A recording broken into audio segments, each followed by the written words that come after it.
Hello guys, welcome back. और यहाँ पर 22 तारीख को एक नोटिस आया था जिसके बारे में हम डिस्कस करने जा रहे हैं। काफी सारे लोगों के मन में क्वेश्चन था कि जो बीएससी के बाद में मतलब पहले 3 इयर्स का कोर्स होता था, डिग्री कोर्स, और क्योंकि नेशनल एजुकेशनल पॉलिसी जो आई है नई, उस नई शिक्षा नीति में ये बताया गया है कि बीएससी जो है वो 4 इयर्स का होगा अगर, तो एमएससी आपको 1 ही साल का करना पड़ेगा। ठीक है। और यदि आप 3 साल वाला डिग्री करते हैं तो फिर एमएससी आपका 2 साल का होगा। एमएससी मतलब कोई भी पीजी डिग्री। तो चतुर्थ वर्ष में जिनको एडमिशन लेना है उनके लिए इम्पोर्टेंट इंफॉर्मेशन थी, वो ये था कि बीएससी जो है वो दो तरीके से हो सकता है 4th ईयर में, जिसमें एक है ऑनर्स और दूसरा है ऑनर्स विथ रिसर्च। ठीक है। तो जो ऑनर्स वाला है, यदि इसमें किसी को एडमिशन लेना है तो उसको जो फर्स्ट सेकंड और थर्ड ईयर अभी तक जिनके कंप्लीट हो चुके हैं या जो अभी 6 सेम में हैं, उनको ओवरऑल 120 क्रेडिट जो है वो मिनिमम एलिजिबिलिटी क्राइटेरिया रहेगा।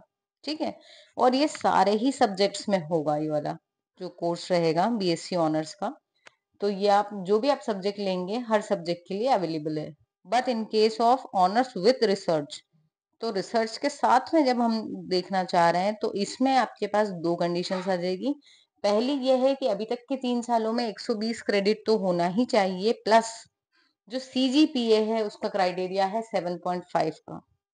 ठीक है। इससे कम वालों को ये एलिजिबिलिटी नहीं देता है। तो मिनिमम इतना। इसके साथ ही एक चीज और आ गई है कि ये जो ऑनर्स विथ रिसर्च है, ये कुछ ही सब्जेक्ट्स में होगा। जैसे एक है आपका फिजिक्स, मैथ्स, केमिस्ट्री और बॉटनी, जूलॉजी, और जो है आपका जीव रसायन, आई थिंक बायोकेमिस्ट्री। सो इनमें ही आपका ऑनर्स विथ रिसर्च हो पाएगा।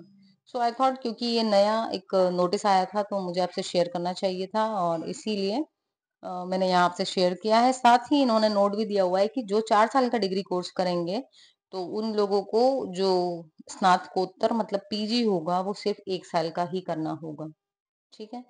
तो मिलते हैं अपने नेक्स्ट वीडियो में। चैनल को जरूर सब्सक्राइब कर लेना और दोस्तों से भी शेयर करना।